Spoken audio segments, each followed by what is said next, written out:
Hello and welcome back to our Flash series. We are in chapter 3, which is getting used to shapes in Flash. And we are currently on our third video where we are making a goldfish. Now in this video we're interested in creating the fish eye and the fish mouth. So let's show you how to go and do that. Right, well, as you will recall, we created this dorsal fin in the last video. We need to combine that into the rest of the fish. So what we'll have to do is we go edit and select all. Then I want you to go to modify and combine objects and union. Now to create the mouth we need to draw a triangle. We'll need to make sure that the polystar tool is selected, and please make sure that your object drawing is on. Now our polystar tool needs to create this triangle, so we have to go to the tool settings. So it may be hidden, but tool settings has options. Keep the style as polygon. Your number of sides you may well have is 5, but you're going to change that to 3. And your star point size, I'd like you to convert that to 0.80. Once you've done that, click OK. Now, it doesn't matter what your color is, but for the sake of argument, I'm just going to get rid of the stroke. So we're only having the fill, and I'll keep it black so you can see the triangle nice and clearly. So let's go and create my triangle. I'm going to go to the free transform. So in order to be able to rotate it and align it.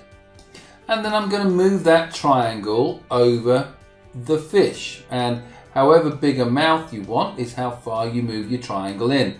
So we're going to go about there. I'm happy with that.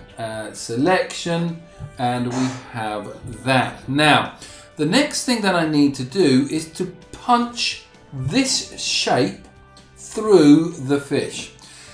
The way I do that is go edit and select all. Once I've gone and done that, back to modify, combine objects and punch, and this is the effect you will get. Let's come off that, and we've now got our fish with its mouth. Let's see what we can do with the eye. So we're following along the same principle. Right, now that we've created our mouth, we need to create the eye. And what you'll need to choose is the oval tool. So here it is.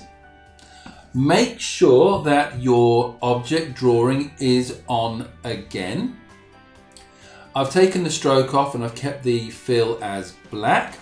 And I'm going to go, by holding the shift button down, I'm going to create a circle. Right, again, I've got my blue frame around the outside. With the selection tool, I'm going to drag it and put it where I would like the eye to be.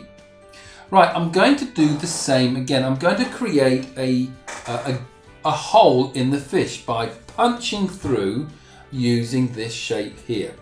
So we need to go to edit and select all. We go to modify, combine objects and punch. So let's do that. And now we've got an eye socket. Now we want to add a little bit more detail to this hole here. And we're going to be using the oval primitive tool. So let's do this first of all, just to make sure that it goes in nice and easily. What I want to do is I want to go to view, and you'll see snapping. And I want you to make sure that your snap to objects is temporarily disabled. So you'll need to take the tick off. And so you've got no tick next to here. Right, once you've gone and done that, click back onto the canvas. Go and find your primitive or oval primitive tool. Make sure you haven't got a stroke, that you've got the fill, and I want you to go and create another circle. So just hold the shift button down, drag. Once you've gone and done that, get your selection tool, and I want you to drag your primitive oval into the eye itself. Now, if I just scroll down here, we will see oval options, and this is where you can be creative by deciding how you want your eye to look. And these are my settings, but it's easy enough to slide, and you can see that we can close the gap or make it wider. That's entirely up to you. The angle can be wide or low, so that's fine. So you could have your starting angle here, and you could have that there, but you decide how you want that to look. And then you can decide on the thickness of the radius, so you could have it quite thin or really quite thick. So you decide how you want your eye to look, and then deselect. Then you might want to go back to the view, snapping, and turn your snap objects on. Okay, so what we've gone and done, we've used the oval, the primitive oval tool, we've used the polygon tool, we've created our eye, we've created our mouth by using the punch tool, and we're starting to get a bit more detail on our fish. So thanks for watching, and I'll see you in the next video. Bye bye.